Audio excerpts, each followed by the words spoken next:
everybody, and welcome to a special edition of The Whole Nine. Yeah. Woo! We are live from Cold Beer and Cheeseburgers right here at Chase Field, home of the Arizona Diamondbacks. The NL West leading NL Diamondbacks, by the way. They are. I'm Anthony Remedios alongside Sammy Newton and Justin DeHaas. How are we doing, fellas? It's great. We are sitting here in Cold Beers and Cheeseburgers. The field's empty, so it's kind of weird. You know, stadium's empty, but it looks really cool. Our view from our table here, you get to see one of the 30 great MLB stadiums, or 29 if you get rid of Oakland Coliseum. But, yeah, we're excited. Yeah, no, it's really cool that you could just walk into a stadium and just go and eat some food. And it's open every day. I mean, Cold Beers and Cheeseburgers, check it out. Yeah, I got to say, for anybody who hasn't been here, this is a great place to come watch a game. This is what I did during the U.S.-Mexico game of the WBC, which I know you guys were here in person for, actually in the stadium. But Yeah. really cool place to come watch a game. They got great food. You really can't go wrong with anything on the menu. Yeah. I've been here a number of times, not just for these shows, but even just with my buddies as well before or after a game. And I think I've gotten something different almost every time, and I haven't been disappointed yet. Yeah, we have not been here before. We walked in about an hour ago for the first time. We found out it was a really cool vibe. And we're excited to get some food probably during the show because it's 8:15 and we have not eaten dinner yet. Nope. We're going till 10 o'clock, and we'll figure out how to get food in between. Yeah. So it's going to be a really cool show for today. You know, we have a lot of baseball content that we're going to talk about. We're going to talk about the MLB. We'll talk about the rule changes, something we haven't as a group discussed yet. Justin and I, we discussed that a couple weeks ago when Sammy was in Denver, but we're going to talk about the rule changes, talk a little fantasy baseball. We'll have a couple fun segments for you guys. And then, guess what? College baseball. AC College baseball. baseball is hitting here in the Valley, pardon the pun. So it's really going to be a great show. And, you know, how's everything else been going with you guys? Great. I'm ready to get into this. Yeah, let's do it. All right. MLB. I wasn't here last week when you guys talked the first week, but kind of first 2 week reactions, just overall, what do you guys think?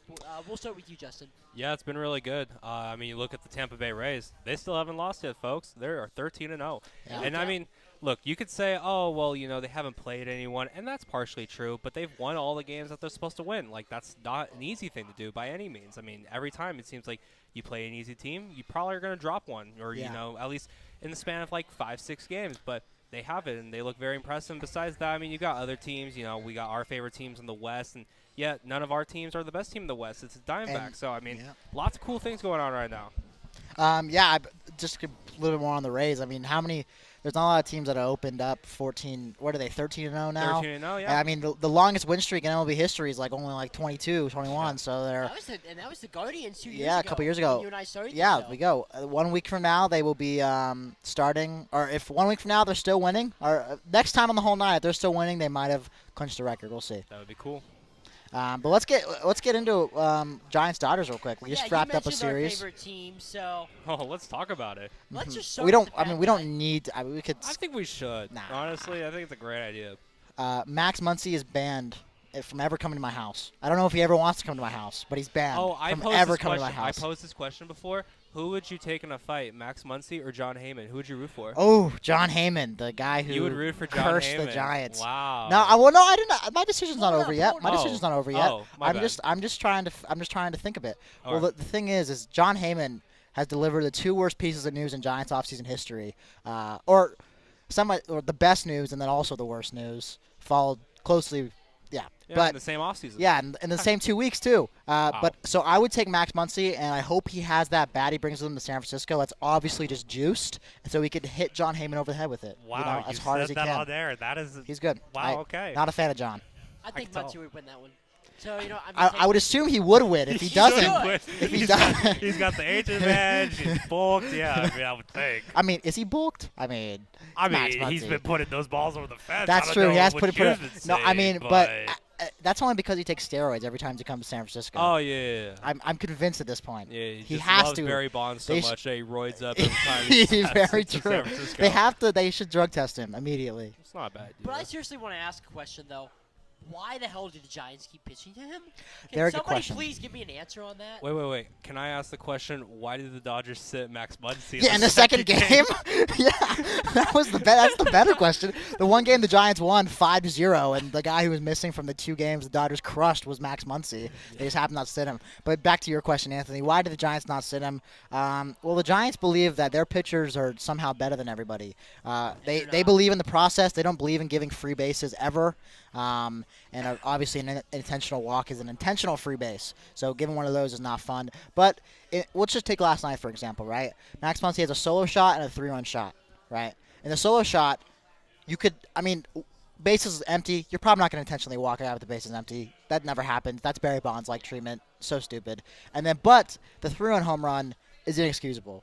You have an open base. He's the hottest hitter alive. The back half of the Dodgers order isn't as good as it used to be, and they've kind of been handling him a little bit. The top did all of the damage against the Giants. How do you not walk him and just transition into that back half and try and get the next guy out, get J.D. Martinez out, get James Outman out, and any of them? And it was just kind of a stupid decision. In a series, he had 4 home runs. How many RBIs? 11. 11 RBIs, and I'm also playing him in fantasy baseball, so just a double whammy for me this weekend. Not fun. Not to mention, after that series, he's barely over the Mendoza line right now, 214. Yeah, So it's not even like he was doing all that good coming into the series. Yeah, the hope is now that these games could potentially break him out of a slump. Maybe it's just he hits well against the Giants, or maybe, who knows, maybe he'll come back, but we'll see. The only thing I'm happy about is he doesn't come to San Francisco until the last series of the year. And again. you guys only play him like 13 times now. So. Yeah, we'll get maybe into a little bit of that, of how it affects the schedule, how we've already seen it affect the schedule. The Giants are going already back to the East Coast. Like, they opened the season on the East Coast. They came home for 6 games, and now they're already back on the East Coast. So bit of a change from what we're used to seeing, where the farthest Giants travel at any given time is, not that far. You maybe make 2 or 3 East Coast trips a year. Now the Giants made 2 in the first 2 or 3 weeks. Yeah. Definitely a big change, but we'll get that a little bit later. What have you seen from the Dodgers so far this year, Justin, that you've liked? Yeah, so, look, I think we've played the Diamondbacks 8 times already. Yes. And we are 3-5 in those games. So that's not so good. Mm-hmm. But when you look at the Rockies and the Giants games, hey, you're 4-1. You're looking good.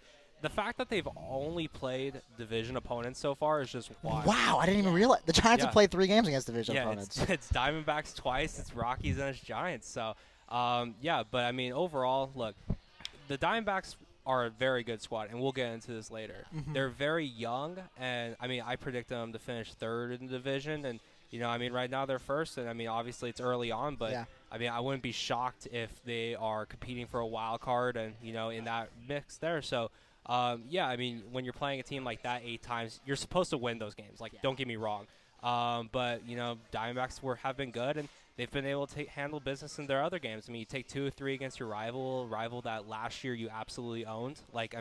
So you got to win that series, and they did that. So it's been solid so far. Nothing spectacular, but it's still a good squad. What have you seen out of the rotation? Because I know there was a few worries coming in. Yeah. Kershaw's 1 year older. Buehler's out for the year. But one highlight has been Dustin May, huh? For sure. He has had 2 really good games so far.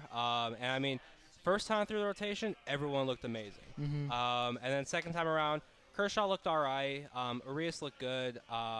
Syndergaard did not. And we would know because Samuel and I went to the game that Syndergaard pitched on Saturday. He got lit up. And that was not fun. Not at all.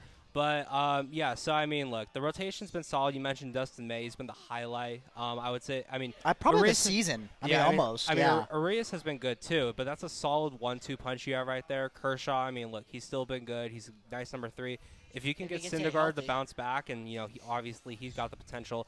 And then you just need Gonsolin to come back healthy and do what he did last year, and I think you have a solid rotation. You mentioned to me the other night how, the only thing the Dodgers were missing was that power righty, and that's why they almost thought about bringing Trevor Bauer. I doubt they did, but people were maybe, as soon as his suspension was lifted, that's exactly the arm they needed, was a power guy with a bunch of pitches, former Cy Young.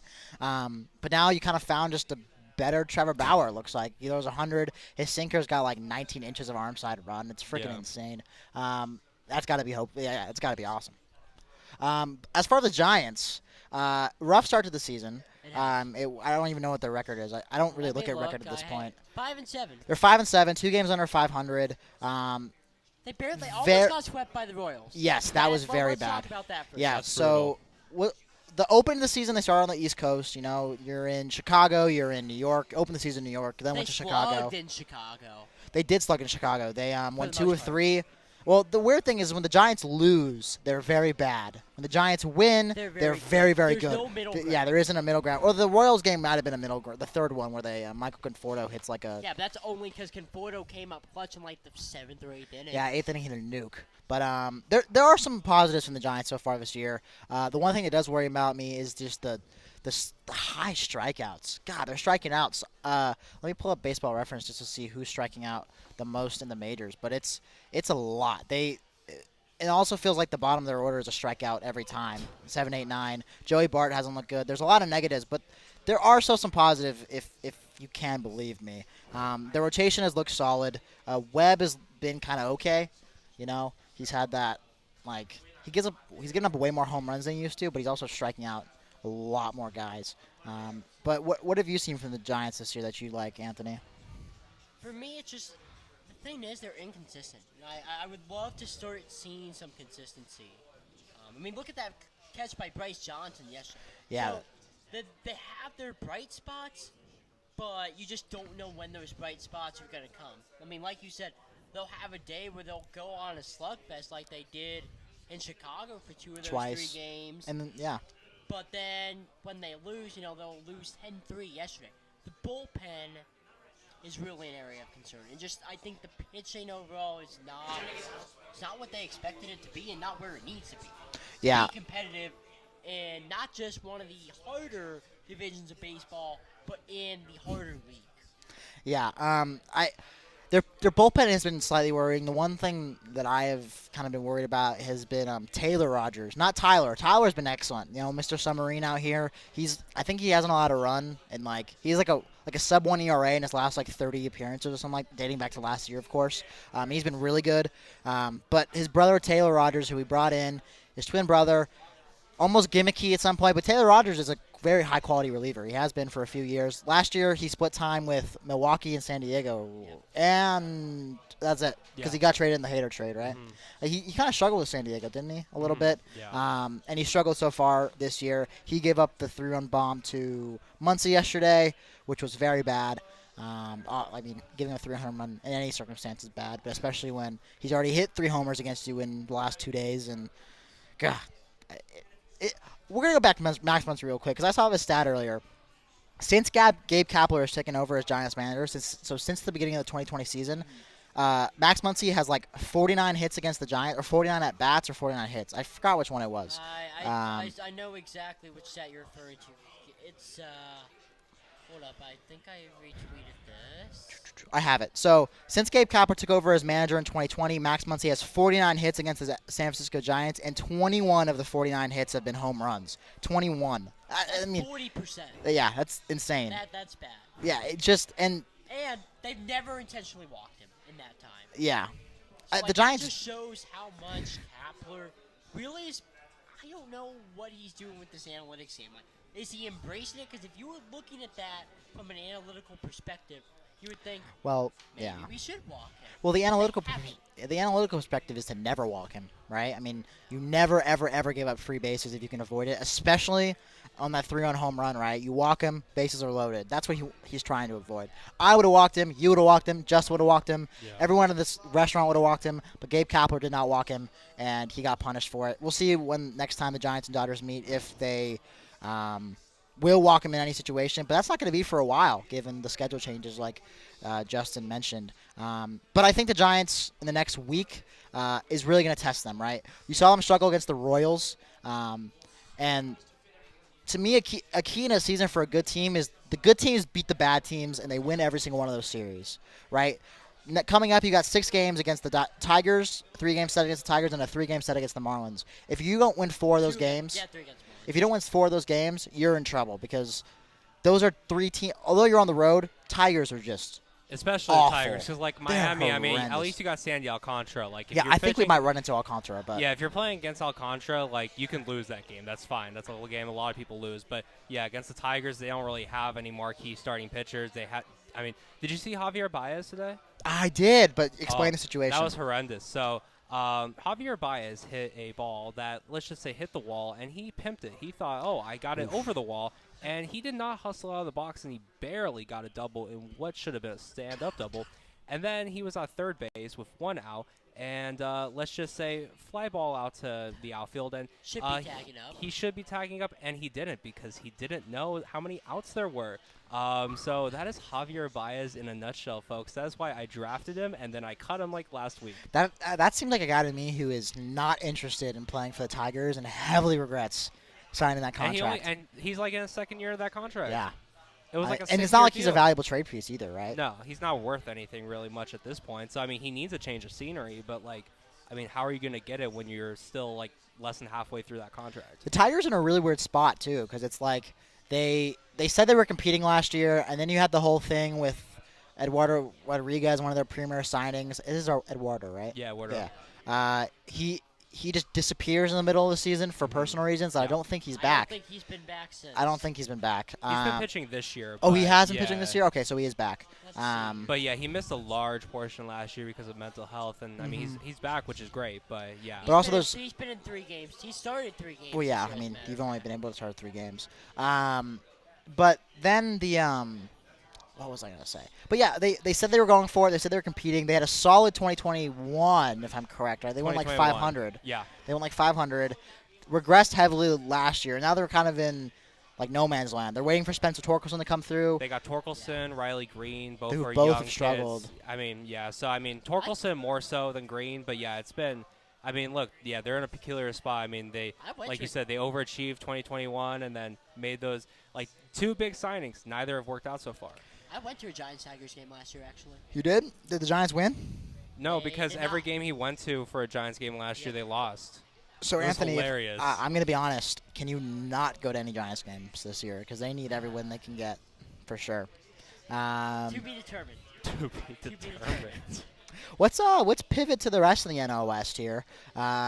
We've got I teased the Diamondbacks. Diamondbacks. Let's kind of dive in. We have 2 huge Diamondbacks fans in our apartment. One who actually is a Diamondbacks fan. The other one who has abandoned his Yankees and has joined the Diamondbacks army as a Diamondbacks fan. But for a good reason, right? He's kind of bandwagoning them, which isn't crazy to say. You're bandwagoning the Diamondbacks. But they have a lot of exciting players and things happening, right? Corbin Carroll's already looked fantastic this year. Is he qualified for rookie still? He is. He is probably going to win Rookie of the Year. Him and Jordan Walker. Yeah, Jordan Walker looks very Yeah, good. Jordan Walker opens the season with 13-game hitting streak as a rookie to open the season. Yeah. That is. And he's hitting like 8th. Yeah, once that lineup kind of gets going, they're going to be scary. Yeah. I underrated them coming into this year because The rotation's not there. But the rotation's not horrible, and Yeah. they can easily make a trade for a guy. Oh, yeah. At the deadline, and figure something out. But Corbin Carroll's kind of ranking this year. He's already got 3 bombs. He steals a bunch of bags. He had 4 last year, so he's almost at his total from last year. Yeah, and how many and that he's making that contract that they signed after 30 games look very, very valuable. Yeah, huh? they really signed him to an 8-year deal that was over $100 million. It was like 112 or something like that, or maybe a little more. But yeah, I mean, he's been worth it. I mean, you look at the Diamondbacks; they're just deep on outfielders. You mentioned Corbin Carroll. Jake McCarthy's a first-round pick that struggled a little bit this year, but he's got potential. Kyle Lewis, kid that they traded for. Lourdes Gurriel's hitting like 3rd. Yeah, I mean, you've got a few other guys too, and then I mean, you got Gabriel Moreno in that Gurriel trade too. He's a solid catcher. Like, I mean, we mentioned in that trade. We were talking about it the other day. The Diamondbacks effectively traded Dalton Varsho, catcher outfielder hybrid, for Dalton Varsho and a catcher and an outfielder. Yeah. And Moreno was like the #1 catching prospect, was he not? Yeah, him, Alvarez, Cartaya, all 3 of them were the top catcher prospects. But yeah, I mean, Alec Thomas too, a kid who. Alec Thomas didn't have a hit going into the game that Sam and I went to. He got 4 hits. And so he went from 0-16 to 4 for 20. And that's not a terrible batting average. Which goes from a 0 batting average to 200 in the game that we went to. Isn't that 250? What? 250, right? 4 for 20? 4 for 20? Isn't that? That would be 200. Oh, 5 for 5. 20. Math has not been my strong suit since I stopped taking the classes for journalism, because we don't have to take math classes here. It's quite excellent. But But yeah, I mean the Diamondbacks could be interesting. They already have an ace in Zach Gallen who looks really good. What has he done so far this year, Anthony? Give me a second here to get back to that. Go back 2 pages. No, hold up. I had his stats up, and now I don't. Zach Gallen, so far this year, currently he's been in 3 games. Oh, Pitched he's struggling a really, little bit. pitched really well against the 21 Brewers, though. strikeouts. 21 strikeouts and a.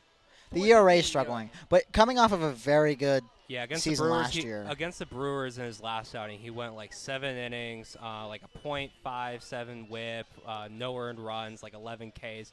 Oh yeah, that first no two- hitter one. Yeah, the first two, a little bit of a struggle, but he bounced back against a good Brewers squad, and so yeah, he's their bona fide ace. And then after that, like Merrill Kelly's your number 2, which isn't great. But hey, I But- mean, if they're making a push, Yeah, and exactly. if they acquire a number 2 behind Gallen, I mean, yeah, this could be a dangerous squad. And like you said, if they're come the deadline in July, if they are like in reach of a They'll be potential bears. playoff spot, They'll be they bears. have so many prospects to deal. Yeah, you could just steal a couple of those outfielders we mentioned, and it'd be perfectly fine. I mean, the infield's good too. You got Christian Walker, Ketel Marte, Josh Rojas. Like, it's been good.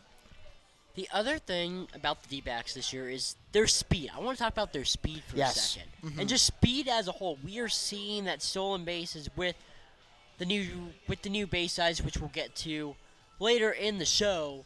But I mean, just stolen bases are up, and the D-backs are a team that's taking advantage of that. Yeah. And it's catching teams off guard. Did you see the thing against the Brewers where like Diamondbacks like faked stealing or whatever, and the Brewers catcher threw the ball even though no one stole the base, and the Diamondbacks tweeted like, "Oh yeah, our reputation precedes us" or something about stealing on the bags. Like, I did see they have that. a fast squad, and so yeah. And they're like it's perfect timing, right? Because like Anthony mentioned, with the expanded bases, the only 2 times throwing over to the first or 2 disengagements in an at bat. I mean, stolen bases have doubled across the league, and Diamondbacks are a huge part of that because they can. If you could take second base for essentially free, I mean, I think what's the stolen? I think it's like high 80s right now, stolen base percentage. I don't. I saw the stats. I don't have. I like, mean, was on I forget where the stat is, but I think it was like high 80s last time I checked. But yeah, the fact that analytics tell you not to steal now with these changes, it's allowing them, and people are doing it. I mean, it's good for the game. And it's positioned. I mean, have the Rays been running a lot? I wouldn't be surprised if they have too. Just taken. Yeah, have Yeah. they doubled? What's it up to? So stolen base attempts have it's not increased to high 80s. 1.7 per 9-inning game, the highest since 2012.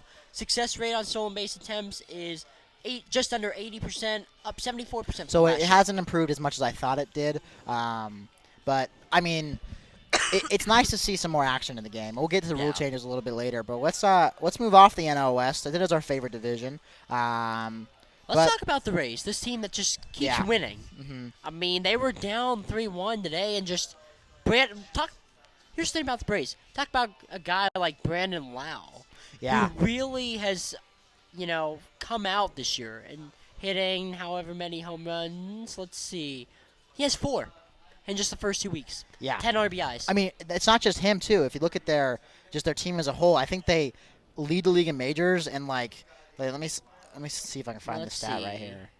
They've hit Tampa Bay Rays have hit more home runs than their total numbers of runs allowed this season. They've hit Wow. 32 That is home insane. runs compared to their 30 runs allowed. That is the definition of dominance, folks. Reminds me of a lot of that 21 Giants team where it's like you're going to hit a bunch of bombs and you're also going to pitch really, really well. And that's what's kind of They have by far the best run differential this year at plus 71. The next closest, as I'm scrolling through this, is plus 24. That would be the Twins, the Brewers, and the Dodgers.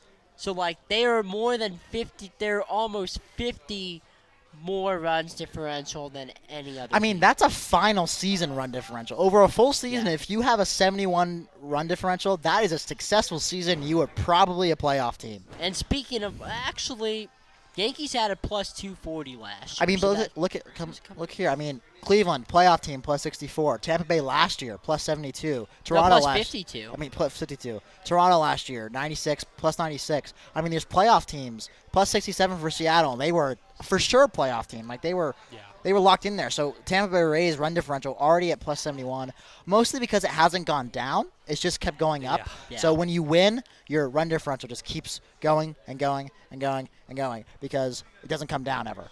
That is true. Yeah, but go ahead. the Anthony. Rays are tied right now for the longest opening win streak. Yeah, Longest undefeated streak. and Yeah, I mean, with the Rays specifically, I mean, you're talking about McClanahan's a stud. We know that. Eflin was their big free agent signing. biggest and- in franchise history. Yeah, like 3 years, 40-something mil. So he's been good. Rasmussen has been really good, too. Yeah. I mean, yeah, they have a solid rotation. You're not going to know every single name in that rotation, but they're a good player regardless. And so, I mean, and then, yeah, you look at their lineup. I mean, Yandy Diaz, leadoff, has been very good. Brandon Lau, you mentioned. Randy Arozarena coming off the WBC is also doing very well.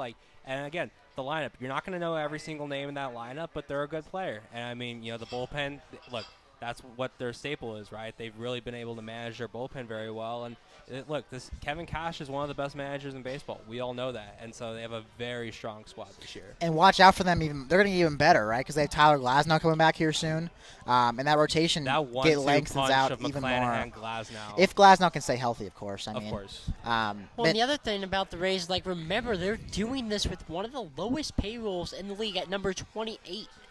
yeah, that's. So, I mean, holy- that just shows their third how worst. you can actually be successful at Moneyball, unlike They spent $18 million more the dollars. Oakland A's. As They spent $18 million more dollars this year than the Oakland A's, and they couldn't be more farther apart on the win scale. Yeah. I feel like every home line episode we bash on the A's at least once. We do. I feel like it's a required thing because they deserve it. We talk about the A's way more than we should. But mostly because they deserve to be talked about in a negative light. Get out of Oakland or build a new stadium, please. I have no idea what's going to happen with that. But I mean, the 3-10. Mount Fuji has erupted multiple times, as one of my friends Yeah. in our fantasy group chat has said. Shout out Dante. And also, fantasy baseball, every single pitcher who's playing against the A's. Guess who's Yep. I'm looking at that, starting that guy as a streamer. Hey, you Let's picked see, up who Cole can I- Irvin, though, and he didn't That was do rough very today. well. That was Yeah. rough. It didn't In work a out for me revenge today. game, much less. Yeah, Kodai Senga's going tomorrow against him. Kodai Senga is gross. Oh, that have you ghost seen fork? that go? They had that. Have you seen the graphic for Yeah. it? Every time Kodai Senga strikes out someone, they just assume it's on a ghost fork because he created this new pitch that it is one of those Japanese splitters that every single one of them has, but it's a little bit more different because the splitter is just as prominent as the fastball over in Japan, and they all have little different variations. You know how everyone does a different variation on their fastball, just slightly. The slitter is the same thing, but it's more noticeable because instead of going straight as a fastball, this thing moves everywhere. It can go down to the left, down to the right. And the splitter has become a very prominent pitch, not even just in Japan, but in baseball, too. Yeah. Some of the best pitchers in the game are taking advantage of it. The Giants push it a lot with their pitchers, trying to get the splitter to get used. Kevin Gausman built his whole career on the splitter, and now he's a top 20 pitcher in the game. And the Giants shouldn't have let him go. So splitter's cool. A lot of cool things happening in baseball. Kodai Senga's cool.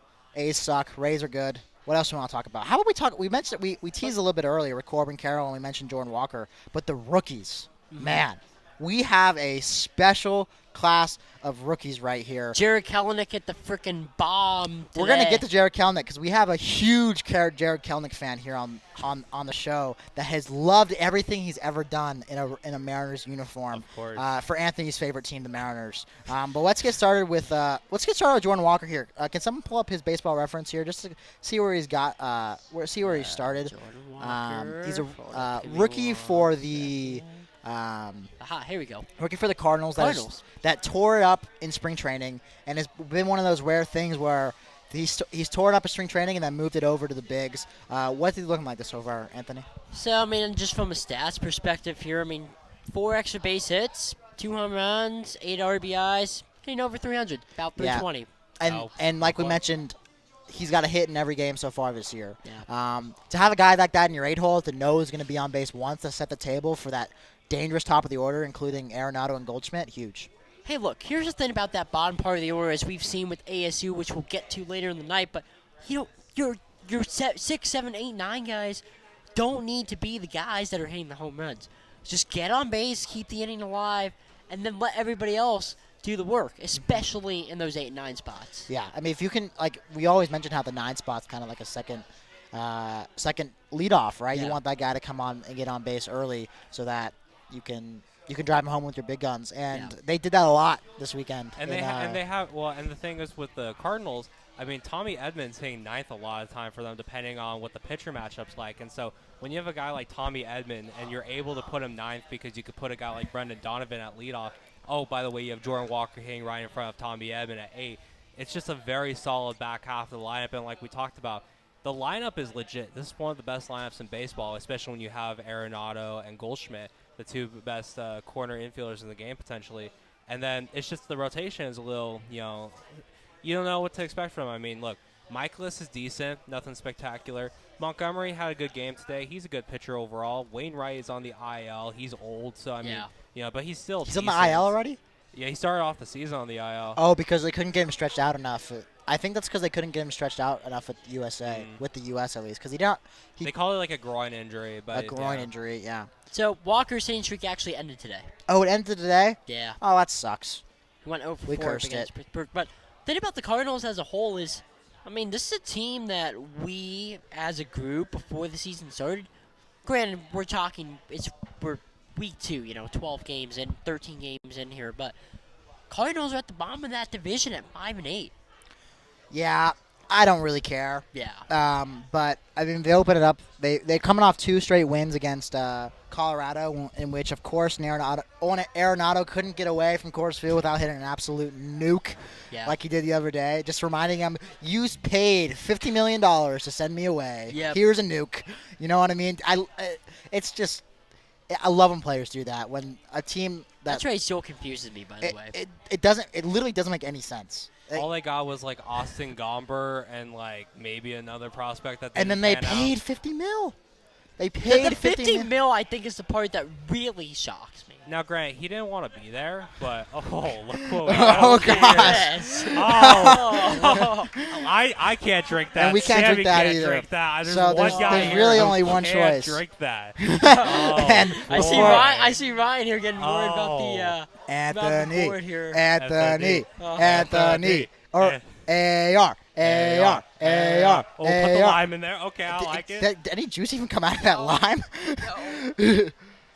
Oh, we pulled. Down the Yeah. hatch. Not my idea, by the way, but okay. No, this was completely unexpected. That was a but bit I of a love it. surprise. I love it. You know, we love it out here. Cold beers and cheeseburgers, getting our guy free shots. That's what we like to see. If how you feeling? That one go down smooth? We're good. Are you sure? Yes. Need We'll be good. Need some water? I mean, you got some water over there. Just Yes, I do. wash it down. Yes, I do.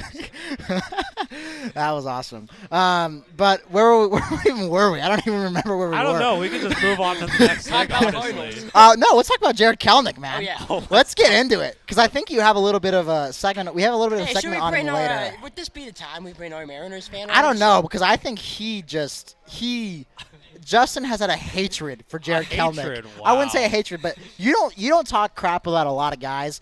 Jared Yeah. Kelnick is one of those guys that you love to not to just Okay. disparage. Look, and so man. far, what is he doing this year, Anthony? Give me the stats. All right, let's see. 351 average, an 1117 OPS. With a 211 OPS plus, he's 111% better Oh, than I'm the aware. rest I of the have league. the baseball reference up here on And too. 3 home runs. I'm aware. He's already hit 3 bombs, and I quote tweeted one and added you, but that might have to become a theme every time. Go ahead, Kelnick man. goes yard, man. We'll see. We'll see if we can get If it the. makes me more popular, I'll take it.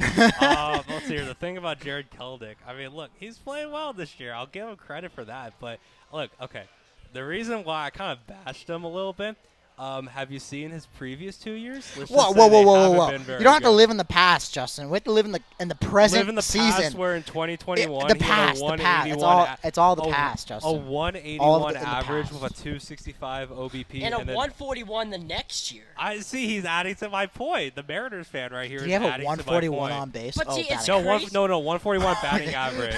A 221 on base. So Still not very a little good. bit better. But the present, Um, Justin. Oh, that I guy mean, just face. look, he's been playing very well. I mean, he's got all the potential. We all know that. Maybe he actually figured it out. I mean, who knows? But And if he yeah.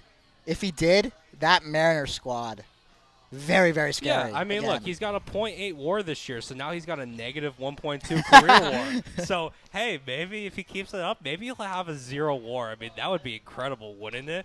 But yeah, I mean, he's been good this year. I can't bash him too much. I mean, he's not a rookie because according to the rookie status here, exceeded rookie limits during 2021 season. So he's in his 3rd year in the league now, and he finally figured it out. So hey, props to him, man. That's the thing. The fact that he's in his 3rd year in the league and he's just now popping off, that's the part that most surprises me. Yeah, I mean, look, and the thing too is he's also been sent down multiple times. That's Yeah. why, like, I mean, when they traded a guy like Kyle Lewis, I was like, all right, look, Kellenick has more potential than Lewis, but Lewis has just been better than Kellenick so far in his career. I mean, Lewis has like a 2 WAR, and Kellenick had a -2 WAR. So I mean, it's very, when you look at the stats, it's very clear. So I mean, but yeah, props to him, man. He's not going to win Rookie of this year because he's not qualified. But hey, he's still maybe it's a hot streak, or maybe he will continue it. I don't know, but I wish the best for Mr. Kellenick here. I do. Finally, the final rookie that I want to talk about is finally giving Shohei Ohtani and Mike Trout some support in the lineup so far, as Logan O'Hoppe is raking on my fantasy team, He is. which is very nice. He's hitting wonder if 250. anybody has him in my league. He's got 9 hits and 4 of them are bombs. As the Angels continue to tungsten armor Doyle their way to 500 ball with the 2 best players in the game. You gotta Truly, love it. truly a special achievement what the Angels are doing. Shout out to Mr. DeHaas who took a shot at me yesterday by retweeting the Max Muncy home run and he had to do that to you. and adding me. He made sure I see it by adding my did. name. I just got to He shout out to Mr. DeHaas, 2 best players of this generation, and you guys will finish under 500 probably. Just awful, awful, awful. I hope you guys don't get a trade packet for Shohei Ohtani. Ouch. Yeah, that's tough. Okay, this part here, I have no baseball analysis whatsoever for O'Hoppe, but what I will say, O'Hoppe, you have to pronounce the E, where with Volpe, you also have to pronounce the E. What's up with that?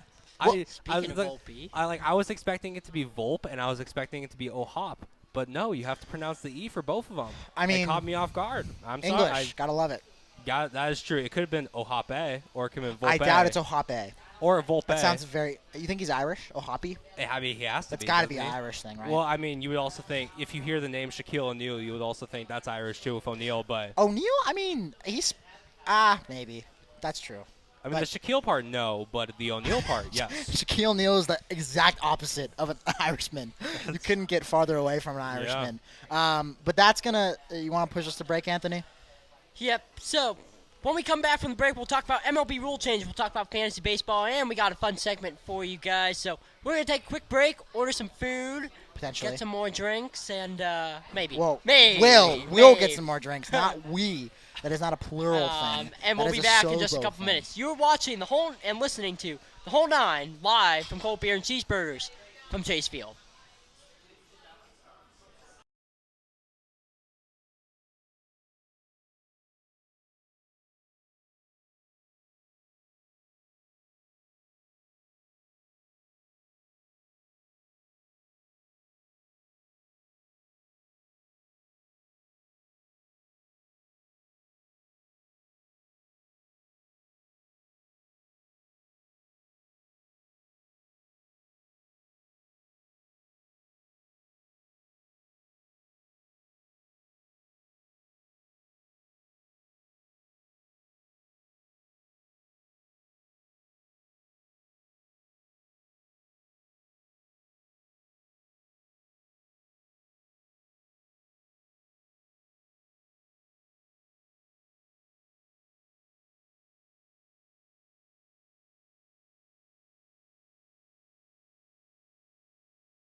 Welcome back to Cold Beer and Cheeseburgers live from Chase Field. You are listening to The Whole Nine, a specialty show of Blaze Radio and BlazeRadioOnline.com, ASU's student radio station. Anthony Remedios alongside Justin Haas and Sammy Newt. Got a lot of fun content coming up. We got MLB rule changes. We got fantasy baseball. We have ASU baseball in college. So a lot more still to come. We are only through the first almost hour of this show. So with that, let's get into the 2023 MLB rule changes. We alluded to this a little bit earlier today. Let's talk about the bigger bases a little bit and kind of just our thoughts on that. We're not starting with the bigger bases. We gotta start with the pitch clock, man. We have been teasing this little debate we've had for a little bit. We've entered the show last week. We're gonna have a debate, me and Anthony Remedios, about how the rule changes have affected. And Anthony, I love them. I gave my spiel last week about how I love them. Justin is impassive about everything, so I don't know if he loves them.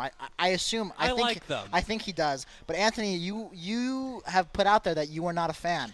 Let's hear him. Look, I'm not a fan of the pitch clock. I actually don't mind the bigger bases and the shift restrictions. That has not really bothered That's great. me. I mean, that's just back to regular baseball. And right? that's just adding action to the game. But as far as the pitch clock, I mean, we're seeing games that are going barely 2 hours, 2:15. And that just, look, from a fan perspective watching at home, okay, I see how people like that. But the fact that, like, it's the in-stadium experience that really is affected by it, right? If I'm here in the stadium, granted, we're inside a stadium that has a retractable roof that is closed most of the time during the season, but you go to any other ballpark, like, I want to be able to enjoy the weather, the game, and my drink, and my food, I don't want to be rushed. And I know that's happened to people before. I'm not going to name names, but I know people have felt rushed by that. And just, especially if you're paying for a good seat, I want value for my money. I'm not just paying $400 or $500, depending Where on are the you seat. paying $500 for your We're seat, talking, man? hold up. Where are you paying $500 for your seat? Look, I'm not saying for me personally. Hold up. Getting in for $25 a game. Let me clarify that. I'm not talking about me personally. I'm talking about just, especially think about if you're paying for some of those premium seats. Those ones that are right, behind home plate. Right here. I want my value. Thank you. I want my value for my money if I'm paying for those seats. No, I will understand with you. I will say the negative about it so far is the fact that if you go to a game, you're not there as long. I mean, me and Justin was at Diamondbacks Dodgers game, and they scored how many runs in that game? It was probably 17 total runs. I don't remember how many it was. It was like a 12-8 game, I think. Yeah, so a bunch of games. 20 total runs, and we were out under 3 hours. That's just mind-blowing. Yeah. But if you're going to a game, you're expecting that you're going to spend a few hours there. You're not going to a game expecting, I'm going to spend 2 hours there and leave. That's not what you're going to a game for. No, I agree. But I go to maybe 4 games a year. And the average person goes to 5, maybe even on the upper side, a handful of games. An average dedicated baseball fan will go 4 or 5 games a year. A non-baseball fan will go to 0 games a year. So the way the MLB has to prioritize adding these new fans and getting people to come out to the games in the first place is you need to have a good product on television. And that's where the pitch clock to me has blown my expectations out of the water. Watching a baseball game and sitting down and watching it has never been better.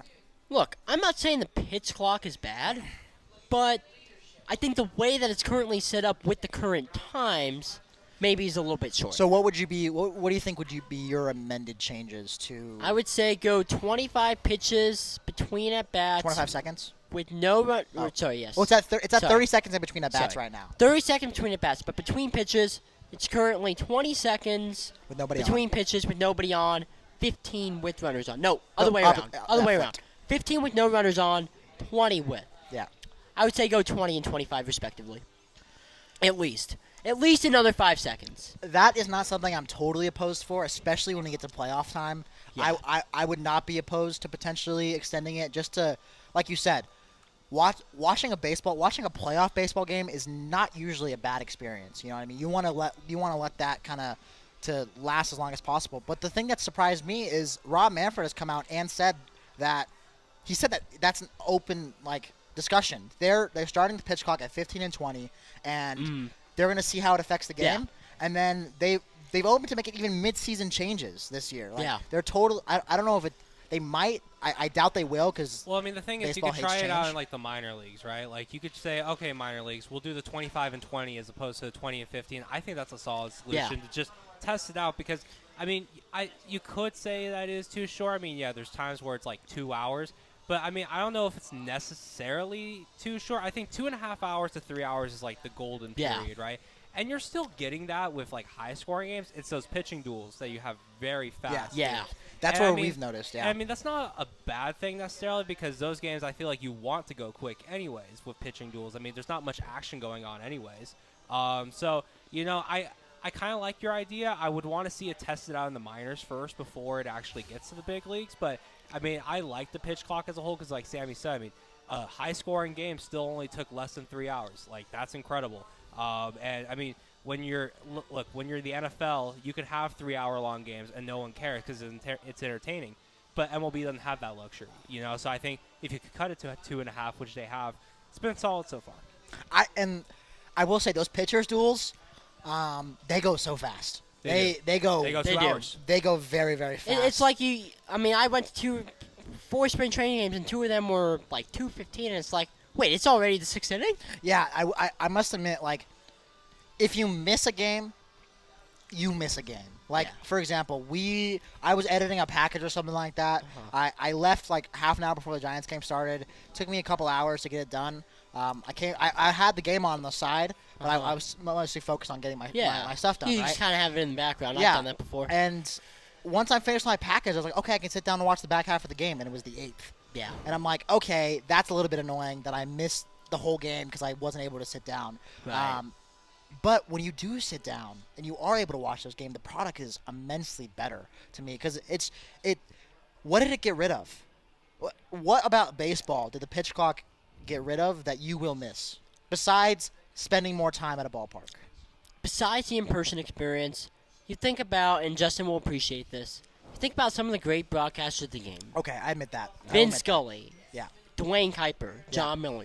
And the storytelling of what makes a broadcast a broadcast. You think about your most memorable broadcast, and the storytelling is part of that. I will admit that, yeah. And now with the pitch clock, I've called ASU baseball games where there's the pitch clock, and I'll get into my stance on the pitch clock in college baseball in just a minute. But is it really enforced though in college? I mean, yes. I've been to. Oh yes. Oh, in college, yes. I've covered 10 plus ASU baseball games this year. I don't think there's been a single pitch clock violation. It's happened. It's happened a couple times. But I've called games where there's the pitch clock, and 2 of them actually. And just for me as a broadcaster, there have been times I've been talking over the action because you're not used to that. So it definitely is an adjustment.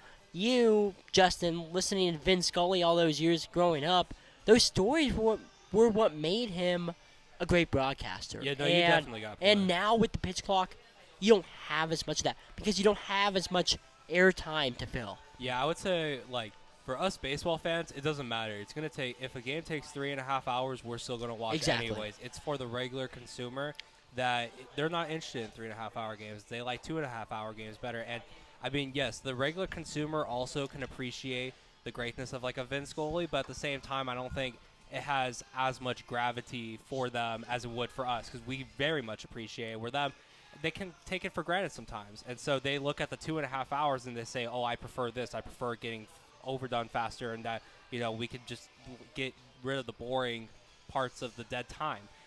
So, yeah, I think it goes both ways. I mean, I like the pitch clock. I like the fact that games are going faster. But, again, I don't love it. I think it's funny how both sides, there's people who absolutely love it and there's people who just hate it, can't stand it. And it's very funny to see. I ain't going to lie. I will say this is a rule that, from what I've seen, there's pretty much, like you said, no middle ground.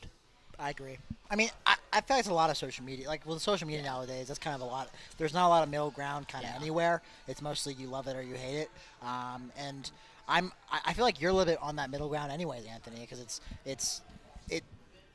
the rule changes that the pitch clock also provided, like you said, those stolen bases, the 2 disengagements, and not being able to step off. That's a whole other strategy part of the game that they've added And in. I actually love the fact that there's more stolen bases. And hey, as a fantasy perspective, as we'll get to in a couple of minutes, like, hey, fantasy baseball, at least in my league, and I think in your leagues you guys are playing too, stolen also bases you're are in. a category. Yeah. So, I mentioned a couple minutes ago that my stance on the pitch clock is a little bit different in college baseball. I don't mind it in college baseball. It helps the games go a little bit faster. I mean, they're still touching, close to 3 hours, 2:45, 3 hours. But, college baseball before the pitch clock would drag on sometimes. Yeah. I mean, you were, I don't know if you were the one that was at that one ASU game a couple days ago where, it was like. Against Seattle? Where it was oh my gosh, 3.5 total. And ASU went up 7-2 in the second, and Seattle had almost no chance of coming back into that game. So I had written my story by the 8th inning, and I was like, just get me out of here. You just get the quotes and go. Yeah, get out of here. And that especially it was on a Tuesday too. Tuesday midweek games, and you had homework to do as well. Those are kind of annoying. But it's cut off half an hour. I mean, back to the MLB. It's cut off half an hour. Yeah. It gets these guys in and out of games faster, right? It's less time they have to spend at a park. There's a lot of things that are a plus. I think that I have loved, like I mentioned. Let's just read it off right here. So pace of play. 9-inning game time is down 30 minutes compared to the same number of days in 2022. So from 3:07 to 2:37. Offense. Runs are up 1.4 per game compared to the same number of days in 2022, 8.0 to 9.4. That's talking about the shift restrictions. Average is up 20 points compared to the same number of days in 2022, 230 to 250. And then we talked about stolen bases a little bit earlier. What, did you say 230 to 250? Yeah, that's big. That is humongous. Yeah. For average perspective. There's a couple reasons for that. One, the shift. Two, I've been reading and I've been seeing on Twitter and I've been hearing a little bit about it. Juice baseballs might be back. Fun. I wouldn't be opposed to that. They I might wouldn't be be back. opposed to that. Rumors are that home runs are happening a little bit more frequent and a little bit easier. I would be shocked if they went back to 2019 juice balls to those are juice fun. balls. But this is one place where MLB's been very cagey about how do you not just have a standard baseball? How do you change it every year? That's what I was going to say.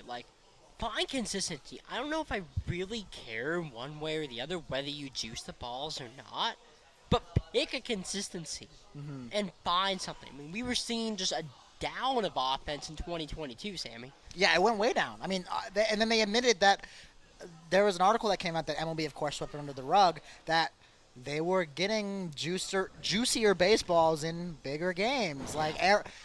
Look at the playoffs. Apparently the Yankees had a lot of these games with these juice balls. So maybe Aaron Judge's stat is also a cheater, like Barry Bonds. I mean, still Roger Maris at number 1, all the way up there at 61, just being a joke. But, yeah, I mean, but back to the rule changes as a whole kind of thing. Yeah. Like you mentioned, before we move on, old guys like my dad and his friends are going to go – for when they go to the game, they go to the game to have a few beers and talk about whatever's happening in their life. They're not there to actually watch the game, right? They're there to just kind of drink and hang out. And they went to home opener for the Giants. Oh, okay. And my dad's friend Mike Rogers, he just didn't – he was not a fan because he got his second beer and it was the 7th and he couldn't get another one, Yeah. So it's tough, but I think when you're at home watching games, which is the majority of games that I watch, it's a plus. So you talked about the drinking beer aspect, and, I mean, I'm not trying to go on a huge rant about this, but I think what's interesting about this right now, with the pitch clock, is we're seeing that there are some teams, the Arizona, the Diamondbacks included, some teams are extending their beer sales till the 8th inning. Is that official? I saw Yes. that, yeah. I did not see that. Currently, there are 4 teams. It's the Twins, D-backs, Brewers, and I can't remember the last team. Which They're is funny. all extending beer sales through the 8th inning. And there's people that are like, okay, hold up a second. Wasn't the reason that we Yeah, I was stopped just them gonna in say this, that. Wasn't the reason that we stopped beer sales in the 7th so we could allow people to sober up and drive home? And now now you're extending them longer? And the 8th and ninth inning is also quicker. So it's like you're extending it farther, and the 8th and ninth inning finish faster. Hey, but the Brewers are doing it, though, which is just very fitting Well, I with mean, beer. that's perfect. That's That is perfect. true. Considering their ballpark used to be named after a beer company. Yeah. So. And they're I mean, also that the just- Brewers. Yeah. They're the Brewers. They are the Brewers. Our Um, Wisconsin friends will appreciate that. But anything else on rule changes before we. I do want to say, I didn't like the shift restrictions at first. I kind of like them now. You didn't like it? Well, I always thought, well, like, you're penalizing good defense, and I never really liked that. You're not penalizing good defense. You're penalizing, like, just good statistics, good analysis, good. It's not like the players got better at defense. No, you're right. They got but- worse at defense. Yeah, but I mean, I liked it because it was like, I mean, yeah, if you want to put guys wherever you want, like, I didn't think that was a bad thing. I thought it was good from a defensive perspective. And now I look at it, I'm like, okay, and like you could still like move the guys over to like the right side. You just can't have them past the base, you know. So I mean, actually, now seeing that, I kind of like it. Some interesting things that the Royals were doing against the Giants. We mentioned this on. Did I mention on last week's show? I don't even remember. But the Royals shifted the right fielder into Yeah, you play can move to the that second outfielders. base kind of position that used to be, and because the most dangerous part of Oracle Park is Triples Alley, they just shifted their guys to like play a guy in right center and play a guy in left center. So they kind of just brought the right fielder up and shifted everyone right, and the Giants couldn't figure it out. That's what they were doing with Joey Gallo in the spring training too, Yeah. was shifting the outfielders, and it's a little bit of a loophole. And I mean, I'm fine with that. But yeah, I mean, I actually kind of like the shift restrictions now, and then bigger bases. I mean, it helps with the stolen bases, but there's also the disengagement thing too. That I think it's also mostly the helps. disengagement. as So I opposed to mean, the bigger bases, like I don't know. I mean, it's supposed to also be safer too. So I mean, yeah. But overall, I think the rule changes have been good. it's also going to be impossible to tell if it's the bigger bases or Yeah. the disengagements. I would throw all my money on it being disengagements, just purely because like the bases are bigger. Oh wow, whoop-de-doo. How many guys were out by 4 inches last year? You know what I mean? There's probably weren't Yeah. too many more than would have been out anyways. But being able to time exactly when you can go. What happened? Who went yard? No, our food is coming. Oh, our food's coming. I think that's us no, right no, here. no. That's not our food? That's not us. Oh, not we us. just I got thought that faked was out. us. Oh. Justin. I was excited. I ain't gonna lie. Uh-oh. Oh wait. Oh, it is Wait, our food. it is our food.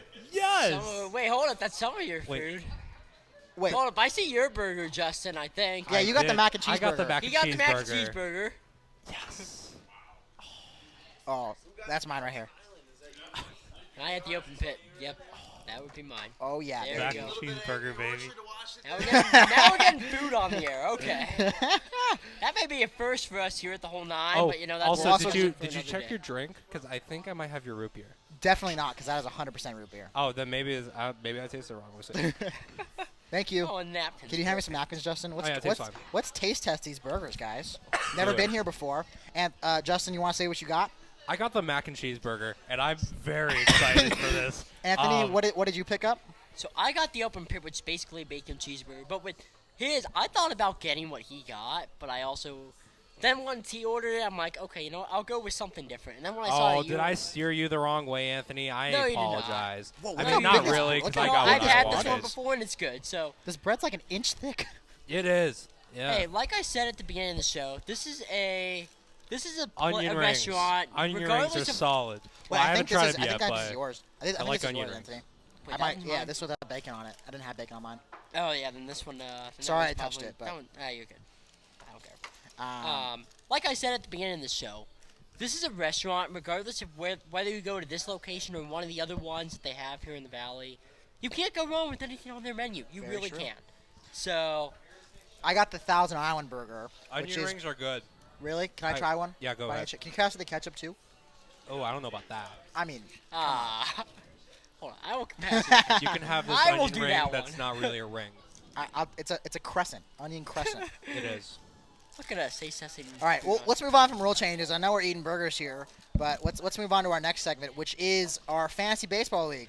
It is. It is my first season ever playing fantasy baseball, which might shock, Welcome to the club. which shocked Anthony quite a lot because I'm Yes, just a it did, I'm just a actually. baseball nerd, which I totally admit to being. But I have found it so much fun. We're 2 weeks in, And being able to watch baseball games every day and have something to like actually root for as opposed to just the Giants is Yeah. pretty awesome. It offers that same kind of things It's like that fantasy football. it is exactly, but In that for my sense, favorite sport. In that sense. But this is my favorite sport in fantasy football. I mean, football is my favorite sport. This is baseball, and also since we have a baseball show, it allows me kind of to pay attention around the league and keep it in touch. Justin, you've been playing. You've been playing the longest, I think. Anthony, did you say you're playing for like 9 years? This is year 9 of my Wow. league. Yeah. What is some of the things that you've learned? So, it varies a damn. lot depending on burger's how your huge. league is set up. You can do your league as a points league like a typical football league, basketball, fantasy hockey, right? Whatever sport. But this year I switched the categories, which is I know what you, Justin, are a lot more used to. Yep. And the way that categories works, I'll explain what my categories are in just a minute, but basically you want to get you want to do the best in that particular category for the week, as opposed to just trying to do the best that your team can. Because when I had a points league for the last 8 years, the emphasis was really put on power hitting and starting pitching. And now with a category league, it's a lot more balanced out. In the sense that guys that hit for average and relievers are actually worth something. You didn't use relievers at all last year as kind of in your fantasy So league we would have previously? 2 relievers, but they'd basically be worthless. So the hack would be you'd want to get starters that also have reliever eligibility, so that you could put them in that reliever spot, and they basically get starter points. Now you actually need relievers because saves are a whole category in itself. Which brings me to my next point. I guess for my league, this is the league I've hosted for now 9 years. I'll tell you guys what my categories are. So, in a category league, you want an even number of hitting and pitching categories. So, for my league this year, we decided to go for, on the hitting side, runs, home runs, RBIs, stolen bases, average, on-base slugging. So a total of 7 by 7. And then on the pitching side, wins, saves, strikeouts, ERA, whip, quality starts, and then we added total bases allowed just to balance out the fact that we wanted slugging. How does that work? How does it work in what sense? Do you like it? I actually am liking it a lot. The thing about category leagues is the fact that every category is important. In my league, the way that I have it set up is that, Justin, I don't know if this is true for you guys too, but every category counts as a win, loss, or a tie. Okay, for us, Every week. you win the week. So it's Okay. basically if you win the most categories that week, you get a point. So ours is cumulative, so every category is a win, loss, or tie that gets added to your record every week. So what it allows for is, let's say as we get to the back half and back third of the season, you can go off and, make a comeback in the standings. But also, you see the fluctuation week to week, throughout the week, as a matter of fact. I could be up 11-1 and 2 ties on Monday, and then it'll be a 6-7 or, 8-6 come the end of the week. And it could go back and forth within that time. Yeah, you kind of tossed it to me while I was eating, but I will go off that now that I finished my bite. But yeah, I mean, for us, what we have in my home league, we have runs, hits, home runs, RBIs, stolen bases, total bases, average, OBP. So that gives you 7 categories, I believe. And then 7 pitching categories: wins, saves, strikeouts, holds, ERA, whip, K per 9, and quality starts. K per 9 is a new one for our league, which It I like benefits now. relievers. It helps relievers because if you get 3 strikeouts in an inning, hey, you have 27 K per 9. Congratulations to you. But also, and then I mean, holds is a stat that you never think about, Yeah. but it makes middle relief pitchers valuable. Explain holds, because I didn't even know what holds were until Definitely. 2 weeks ago. So hold is basically from the 6th to the 8th inning usually, when you are up 3 runs or less, and so that's 3 or 2 or 1, and then you pitch and you hold the lead, and so a lot of times it can't happen in the 5th inning, because if you're up in the 5th inning and you pitch that inning, then you qualify for a win. But and then in the ninth, I mean, I guess it technically could. I think you could have like an out, and still because normally in the ninth you get to save, but you could get a hold in the ninth if you get like one out, I guess. But yeah, so that is a hold. But unfortunately, I mean, holds are hard to come by because it's like Holds never happen. You have to start your reliever on that day. He has to be pitching when his team is winning, and he has to be at least within 3 runs. So you never know when relief pitcher's going to pitch. Yeah, so it's impossible to pick, and you have to kind of just pick the relievers on the best teams and hope they're in games late. Yeah. Even if they aren't their best relievers, getting like a Tyler Rogers or something like that, throw him in there because he's probably going to pitch in the 7th or 8th. And if the Giants are winning, then he'll get a hold. But yeah, I mean, we're actually on a fantasy baseball league together that I started this year because I wanted to play. It's a no buy-in league, so nobody's really going to check it or care. But I'm having fun with it. I love it. I get to kind of root for Xander Bogaerts as Ryan Sikora over here is fist pumping and he's ready to go, man. But I get to watch Xander Bogaerts play every day. He's fun. I'll say one other thing about a category league is the fact that in a category league, hold up a second here. I mean, I'll take more. Oh! I'll take more food, but I don't think it's ours. Some other folks here in the audience ordered some food. If it's more they thought free it was food, ours. I'll eat it. But no, the other thing about a category league is it forces you to balance your lineup, and you got to pick and choose. What do you prioritize? You prioritize a guy that hits for average. You prioritize a guy that do you want to really win the stolen bases category? And ideally you want something balanced across the board. And something also I want to mention with fantasy is there's a couple different approaches to it. I think Anthony takes the approach where we're both in daily fantasy leagues across the whole week. But there are certain leagues where you have maybe like say 7 pickups per week, and that really limits who you can pick up. I mean, 1 per day essentially. So you can't really stream pitching too much. I mean, you can use your pickup on a pitcher, but that means you're probably not going to pick up any batters that day. And then there's a league like the one that we are all in, where it's unlimited pickups. You just go hog wild. Yeah, I mean, our roommate Dylan, he picked up 4 pitchers one day. That was wild. So yeah. But anyways, so yeah, I mean, there's a couple different approaches when it comes to fantasy. And I mean, just trying to learn those and get a better understanding. It's been good. I mean, we're technically only like 4 days in because we missed week 1. We did miss week 1 because we drafted opening day.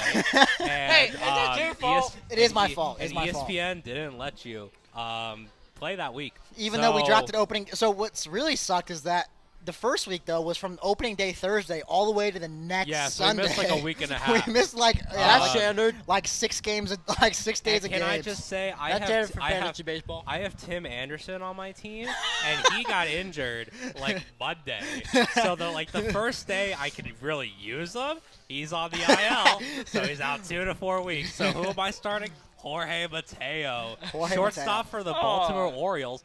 Batting 8th every day, Lovely. And he steals bases. That's all he does, folks. Yeah. That's it. But he's good. He's good at it. So yeah. I mean, he's my stolen shortstop. base specialist. Yeah, no kidding. But yeah, I mean, fantasy baseball is a lot of fun. I think that's gonna wrap it up for our fantasy baseball segment. We're gonna take a short break here. No, we got. What do you mean? We got a cool segment coming up. Or we just gonna keep going. Let's keep going, man. We have a fun segment that we've been previewing for like months and years, talking about. It feels like. Oh years. yeah, this one. Waiting. Hold up. I forgot about this. Yes. I've been forgot waiting the segment was for in our this rundown. one. Yes, we Anthony as the host forgot about a segment. How dare he? But Justin, you've been waiting for this forever. Do you want to intro it? I've been pitching this segment for months. I thought this was my idea, but okay. No. Well, okay. I mean, maybe it was your idea, and I kept on Well, it's harping. happened since like Craig Kimball, right? Yeah. So, walk-up songs. We are going to make our walk-up song rankings, and this is going to be awesome. I'll let you guys start off here. I'm gonna let Justin, him go first. you can go first. You want me to go first? All right. You want me to start at number 3? Sorry, Go for it. Or I mean, does the order really matter? It's not like are we ranking No, the them? order doesn't matter. So just say what your 3 are. Okay. I'll start And off. give analysis. Okay. Well, I put so much time and research into this. You did. I ranked my own. You did. So Oh, I will if you give rank my them, rankings. go ahead and rank them. I will give my rankings. Number 3. Okay. Get ready for this one. we have "Break Free" from Ariana Grande. Wow. And Zed. Wow. EDM classic. All right, look, I love some good EDM music. It hypes me up. Ariana Grande has a lot of hits, and that is one of them. Folks. Now, here's the problem with that. Does it have a good first 20 seconds? Well, I don't think it has to be. The It doesn't start. have to be the first 20. Okay. Just A any lot of- good okay. 20-second segment. I mean, we're bending the rules here, folks. Because my next one also is not going to be the first 20 seconds. Oh, but boy. that is it. Number 2, "In the Air Tonight" by Phil Oh, Collins. okay. Excellent. Excellent the choice. drum solo. I mean, just absolute classic. I have to put that. Okay, now my number 1. This is like the first 30 seconds. And I have mentioned this before, and I am ready for it. "Into the Unknown" from Oh my Frozen God. 2, Panic at the Disco version. Oh, wow. This is going to be awesome. It starts off amazing, all right? It starts off very Did you strong. pick a Panic at the Disco song? I picked as your I walk-up picked song? a Disney song that has a cover by Panic at the Disco. So a Panic at the Disco song. I mean, what do you have against Panic at the Disco? I don't even know. Go ahead. Okay. I got nothing. Anyways. I got nothing, Anyways. Justin. All right, hear me out here. All right, so you're watching. So, okay, I am a 105-mile-per-hour reliever over here. Are you? I thought you were a slugger. Either way, I do both. I'm Shohei Ohtani. So anyway, so I am just incredible at this baseball thing. And I have this walk-up song. And every time I come out, you know I'm going to strike you out. You know I'm going to hit a bomb. But wait, you have to watch Frozen 2 with your child. You don't think much of it. All of a sudden, you hear the song. Oh, by the way, I here am in your thoughts. I'm in your nightmares. I'm scaring you to death. You have PTSD because of He me. might have ice magic. Watch out. So all I'm saying, and look, this kind of started off with the Craig Kimbrell thing. Did Let start it the Craig go. Kimbrell So I thought, you know what? We're going to do that with Frozen 2, Into the Unknown. And the cover is just better than the actual song, I will say. Panic at Disco did a great job with it. I mean, what's her name? Idina Idina Menzel? She Great. crushes everything. Fantastic. Panic at the Disco did it better. So that's all I'm saying. But yeah, those are my rankings. I'm going to go eat. Anthony, you're up. All right. So with mine, I tried to pick, one from each different category of music that I listen to. Okay. I'm a big classic rock and country guy. If you guys haven't figured that out by now, No, then Anthony, we have a have problem. not. But I'm a big classic rock and country guy, so I picked one from each of those and then just kind of like a miscellaneous. So I'll start. Which one do you guys want to hear first? I want to hear your favorite first. Ooh, My favorite. All right. I'm going to go with the fact that, in case, for people who don't know this, my favorite band of all time is the Beach Boys. It always will be, always has. Really? From the I 60s? thought it was the Eagles. From So- the 60s? Yes, Those Beach from Boys? the 60s. I thought it was the Eagles. So, that's one of, not the okay. favorite. Not my favorite. Not the favorite. So, Oh, maybe that. for one of them, I'm going to go with Good Vibrations. Give me the Good chorus of vibe, that. Okay. Gotta go with the classic for one of them. Gotta go with the classic rock song. Alright, so that'll be one of them. Second of all, okay, so now the next one that I'll do my country pick. Alright? You think about a walk-up song that's gonna be in your home stadium. Give me Homegrown by the Zac Brown Band. Okay. Homegrown. Okay. Okay? Homegrown by the Zac Brown Well, do you not get walk-up songs on the road? I don't think. Do you? I don't. You know, I don't think. I'll have to I pay think it's attention to home. that next time. But go ahead. Continue. And then my last one, my miscellaneous one, another classic but kind of more modern one. Give me Viva La Vida by Viva La Vida. Coldplay. Classic. I That's will solid. say I that, like that's got to that get one. opening too. Hold up. I was Do I thinking, need to we're play- not playing it. We're not Ah. playing it. We're not playing it. I was thinking about that one. I ain't gonna lie. Do you what do you have an emotional connection to Viva La Vida? Do you have an appreciation for It's it? just a good song. Is Coldplay And one of your it's- favorite bands? Have you seen Coldplay live? I've seen them twice. Okay. I've seen them twice. I've heard that's a fantastic show. But the thing about that song is just, the thing about Coldplay is they have quite a number, they have a few songs that those intros are just so recognizable. Viva La Vida is one, Clocks would be the other. Clocks is the other. Doom, doom, Yeah, of course. So All right, my turn. it is your turn, It is Sammy. my turn. Okay. First, I'm Let's gonna see start. let's see if his can be better than any of ours. I'm gonna start with my favorite song of all time. This song almost got me through a solid 2 or 3 years, and it's "Don't Stop Me Now" by Queen. I think it's got a great Solid. opening. It's got That- a great that is good. chorus. I can't diss that one. I have always loved it, and I will always love it. Reminds me from one of my best friends from home. Great song, great song. Yeah, it's got a great opening. It's got a great chorus. You could pick any little 20-second blurb from it, and it will be a good choice. That's a walk-up song.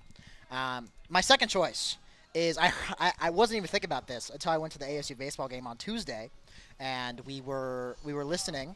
And obviously, just watching, you hear the walk-up songs, and this one guy from GCU had "Cooler Than Me," but like the remix version, with like a lot more bass, and so good. I'm gonna pick that So song. you're stealing someone else's walk. I am, because I thought it was so cool. "Cooler Than Me." I've always loved that song. It was one of my favorite songs from when I was younger, growing up, and I heard the bass remix, and I said I can't not have that, which I had to have. Finally, the song that reminds me the most of my mom. You want your mom to be with you at all times, stepping up to hit a grand slam in the World Series. Big moment. Is this the song that I'm thinking of? Probably not. It's "Crocodile Rock" by Elton John. Got a great opening. The piano is fantastic. Not what I was thinking of, but And okay. you just get the so good. I'm gonna go with Elton John. You could go with a lot of other things. A lot of things didn't make the cut. We could have made it a five-round draft. We could have made it a draft. I don't even know. But walk-up song is a great part of baseball. And also, we got to shout out Edwin Diaz here as well. Went down with a season-ending injury. Tough. Him and Craig Kimbrell both kind of inspired this as our walk-in/walk-up songs. And we wish him a speedy recovery. We do. Maybe I'll play one of these 9 songs going into one of our final shows in the studio. Let's see it. Let's hear it. Probably one of yours, since you were probably choosing. Is that? But, one thing that I'll say about walk-up songs before we go to a break here is the fact that you mentioned ASU baseball and walk-up songs, and one of my favorite, I think my personal favorite of a walk-up song is Luke Keeshal's. Oh, Luke the Rocky Keeshaw? music. Luke Keeshaw, I think has my favorite walk-up song so far of ASU's baseball season. Yeah, Rocky is always a solid choice. Although I do like, it would make a little bit more sense if Keanville was from New York. Yeah. But his in New York, whatever, Yeah. New York, whatever. I forgot The what the Alicia song. Keys one. Yeah, very solid, very good choice. And we'll get, speaking of ASU baseball, Anthony, lead us into the break. You know what? ASU baseball. You want to hear more about it and why they are firing on all cylinders? Stay tuned. Don't go anywhere. You are watching the whole 9 live from Cold Beer and Cheeseburgers at Chase Field for Blaze Radio and BlazeRadioOnline.com. We'll see you in just a minute. Woo!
Welcome back to Cold Beer and Cheeseburgers, live from Chase Field. You are watching and listening to the Whole Nine, a Blaze Radio specialty show and podcast, student radio station of ASU.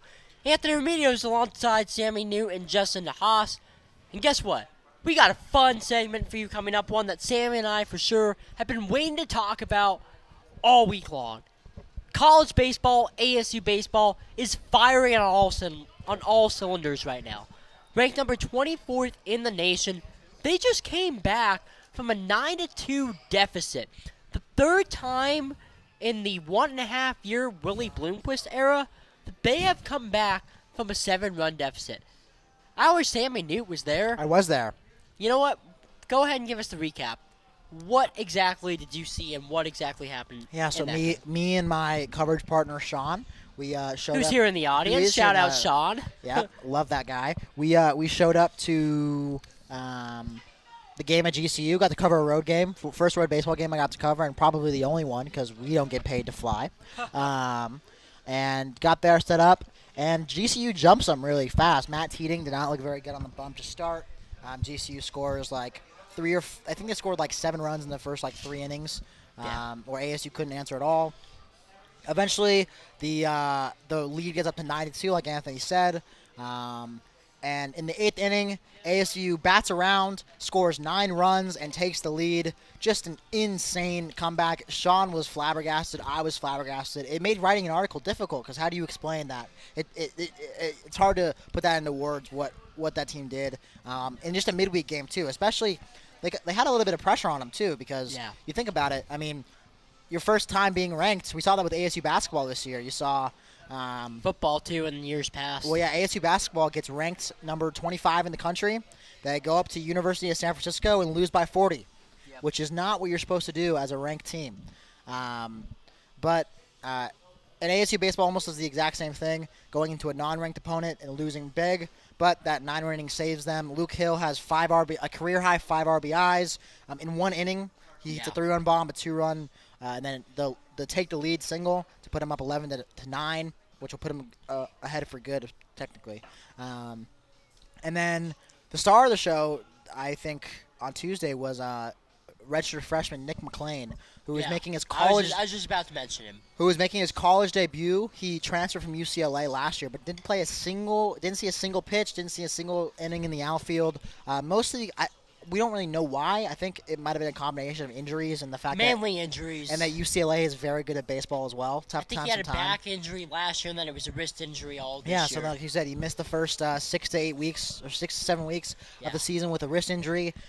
Willie Bloomquist flip-flopped back and forth on whether or not he would be coming back soon. At one point, he was coming back in the Cal series, and then Willie Bloomquist reported that he wasn't optimistic that he'd be back all year.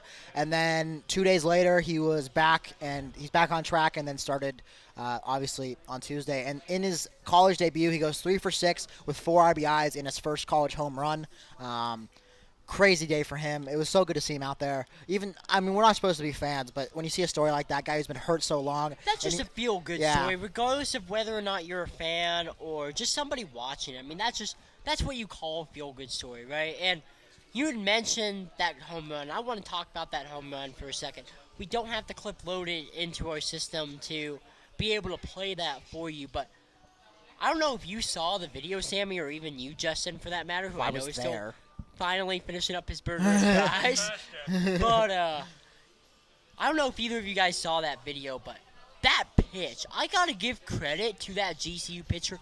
That was a good freaking slider pitch. down and in, trying to get him to chase. And he did, and he freaking takes some yard. Like, as a pitcher, it's like, okay, what can you do there? And I'm pretty sure the ball was so low to the ground. It was 110-mile-an-hour exit velo home run, and I don't think it got 20 feet off the ground because the first baseman jumps to try and catch it, and it ends up over the fence. Just a missile off the bat of McLean to put them to give them some insurance to get them to 13 runs and put the game away. I was talking to Matt Venecia, who was on the Blaze call actually with our own Ryan Sikora right here the other day, and Matt was saying like he could not tell initially whether or not that went out because of where they were situated. he actually thought that hooked foul. It did like a hooked foul a little bit, but it got out, and ASU's still rolling. Do you want to kind of summarize what? I'll just do it. They've won 18 of the last 20 games. 18 of the last 20. Yeah. They've won all 4 of the Pac-12 series they've been in, sweeping 2 of them. Their only 2 losses are on the road at Utah and Cal in the last 20 games. They've played fantastic baseball. Their offense is on fire. In that stretch of the last 20 games, they've had 3 separate Pac-12 Player of the Week winners in New Contradas, Luke Keyshaw, and last week's Campos. winner, Ryan Campos. And those guys bat 2, 3, 4 for them. And rock of the order. They've seen a bunch of production from freshmen, a lot of production. I mean, talk about Luke Hill, right? Yeah. You mentioned the fact that, Luke Hill, as you and I have talked about. You guys remember when we did our first ASU baseball preview on February 17th, opening night, I talked about Luke Hill's stats from the inter-squad scrimmage earlier that week and talked about the fact, I said, look, this is a guy I am looking forward to seeing this year. Yep. And has he delivered? 100% he has. Yeah. And, you mentioned just the freshman. That's what's carried this team. This team fights. As you and I both have seen, I know, Justin, you've done Stream Team for a few of those games. This team fights. You look at this team last year and this, the Willie Bloomquist era last year. There are so many games this season that they have won from playing to the final pitch that last year would have been hopeless by the 5th, 6th, maybe 7th inning if you're lucky. Yeah, I've never, over this last 20 games, there's never been a point where I did not think they were in it, or were the favorite to win the game. Every time they went down 2 or 3 runs, obviously the 7 runs was a little bit of an outlier on Tuesday when you don't expect that to happen ever. But I still had a little bit of a feeling. I was like, I trust their offense is so good. They could put up a 9 spot if they wanted to, and they just ended up doing that. But yeah, you talked about that lineup, and I was at the game on Friday for Stream Team, and their 7-hitter was Wyatt Crenshaw, who hits 300. Yeah, and is their best player so far this year. Yeah, they literally have 1 through 7 guys who can hit 300. And then, the last couple guys are not automatic outs either. And when in that game, and they're getting better. Isaiah Jackson, freshman, struggled a lot at the beginning of the year. He's raking the last week and a half. you talk about the freshman.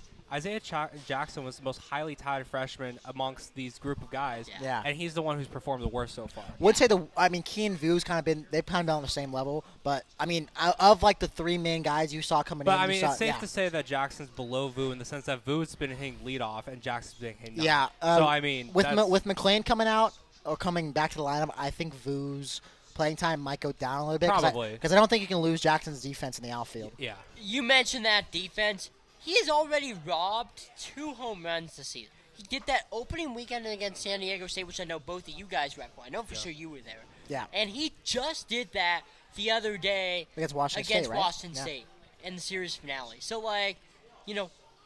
there are some guys in this lineup. New Contradas was one of them. He wasn't producing a lot offensively in those non-conference games, but since conference play started, he's been producing both offensively and defensively. And that defense is what has kept him in this lineup and allowed him to now produce offensively. And the same is true for Isaiah Jackson. That's a good point. They beginning of the year during non-con play during that preseason play, New Contradas was getting the starting reps at third, but he was hitting 9th. He got taken out for Johnny Weaver a couple times. But since, like you mentioned, as soon as Pac-12 play started, he's been the best player in the Pac-12 nearly as a freshman. He's batting at least just in conference isolated play, he's batting 400 plus. He's got 6 bombs. It's been extremely impressive. I guess Anthony's gonna pull it up right here. New Contradas' stats in conference play alone: 25 hits. What's the average? We're talking over 1,100 OPS. 1,155 OPS, 431 average with 4 bombs and 18 RBIs. Yeah, he's been raking. He's kind of solidified himself at the 2 hole at the top of that order, and this team has dealt with injuries too. We met with Nick McLean. He's just coming back. He's going to add a jolt to potential. Willie Bloomquist said on Tuesday he doesn't know where he's going to put him, but I would be shocked if he falls anywhere below 6 in the order. Ethan Long. Yeah, and like I said, Ethan Long, who's now out for the year. Talk about a guy who who came back to ASU. Let's set the stage here for a second. Ethan Long had a breakout freshman year, which was my freshman year. He had a hot streak of about 19 games when he was literally the hottest player in baseball. Yeah. I don't have the exact stats in front of me, but Yeah. he was literally the hottest player in baseball. Had like at least 15 home runs and had 3 Pac-12 Player of the Week in 4 weeks. Okay. Last year he had a little bit of a down year. He was hurt by injuries in that second half of the season, and then he was drafted Mr. Irrelevant, last pick of the overall of the MLB draft. The Giants. Came back to ASU on what you would call a prove it deal. Somebody who wanted to prove it, get a little bit of a higher pick, and really prove what he could do and get back to his freshman self. And on March 7th, he unfortunately was injured, and so he's now been ruled out for the season.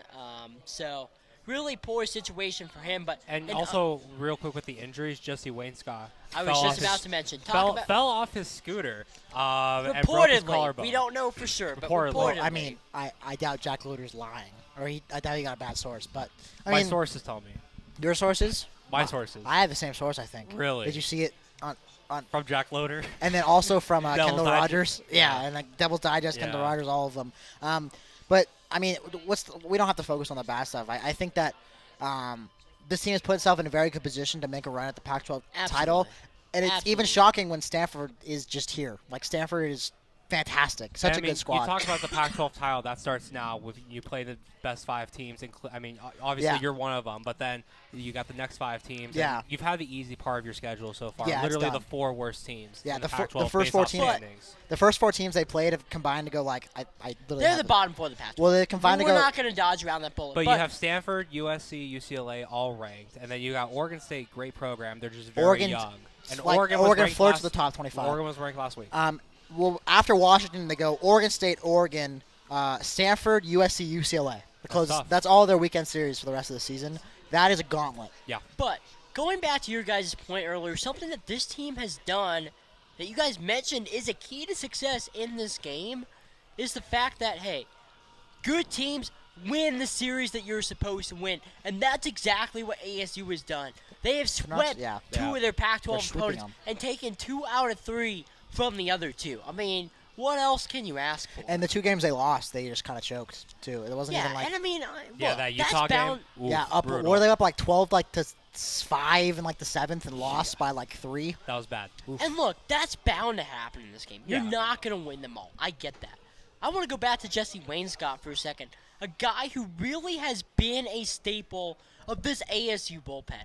Really has been a key to powering them through those later innings. You can put him in, and you can count on him to, get those strikeouts. He had 18 strikeouts through 20 and 2/3 innings of, the 16 or 18 appearances that he had this season before said season-ending. Talk about that bullpen. Owen Stevenson. Yeah, The game that right, I went to Wainscott- on Friday, he had a 6 out save, and 5 of them were strikeouts. Yeah, so very reminiscent of what Jesse Wainscott did earlier in the season, yeah. where he had 6 strikeouts and 7 outs. yeah, I think we were both at both of those games for Stream Team. But yeah, Owen Stevenson transferred from University of San Francisco.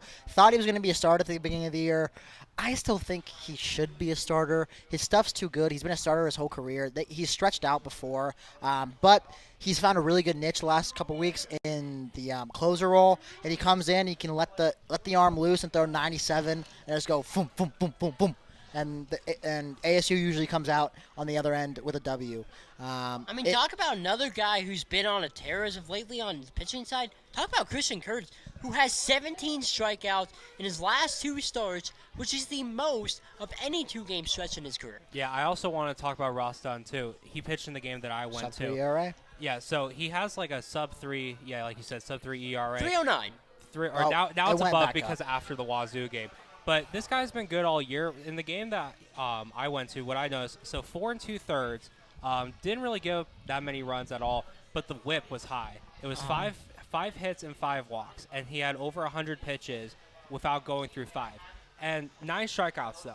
So the stuff is there. He has the repertoire. He also It's limits just- the runs. He doesn't give up a lot of runs. Yeah, exactly. That's all that matters. But I mean, also the command is a bit of an Oh, issue. yeah, a bit of an issue, But yeah. So if he can fix that, which obviously is very fixable, he's already a good pitcher. If he could just take it to that next level, he's supposed to be the ace of the staff, right? He is the ace of the staff. Well, yeah, but I mean, I'm saying more of Yeah, a, yeah, yeah. like That- he has a lot of room for improvement. He has like a 1.4 whip. That's just Yeah. that's not good. It's also a lot That's of not it's a lot that's of not big, one for an ace. it's a lot of the first few starts where he wasn't comfortable with his stuff. He was kind of a new place, new area. A lot of his struggles were early, but he's brought that way down. Same with Curtis. A lot of his struggles were early. He's brought his stuff way down. He's getting better, and he can get a lot better. And I mean, I think that's a lot to say. Their for the Sunday squad. starter is kind of an issue still. Timmy Jonah Manning. Giblin, Jonah Like- Giblin, Tim, somewhere in there Yeah. have been a bit of an issue, which could come like playoff time, which we can't really talk about playoffs because it's ASU. It's always something university. We could see a collapse down here through the end, but starting with Washington this weekend, they're down the home stretch. If they can win half of these series down the stretch, they should be in position for a good time come playoff time. Really quickly, we're getting toward the end of our time here at Cold Beer and Cheeseburgers, but, what's left on the schedule? We've kind of alluded to it. I It can tell doesn't you get right any- now, I it have it doesn't. memorized. It doesn't get any better. It doesn't get any easier from here. You have Washington this week, who is still, in my opinion, a series winnable opponent. After that, you've fifth got a worst team in the tough Pac-12. stretch of Oregon, the two SoCal schools, and Stanford. Not in that order, but No, I know the order if That, you want me to say it. It's Oregon, Stanford, and the two SoCal schools back to Yeah. back. So. But yeah, I think that'll wrap it up from CBCB for us.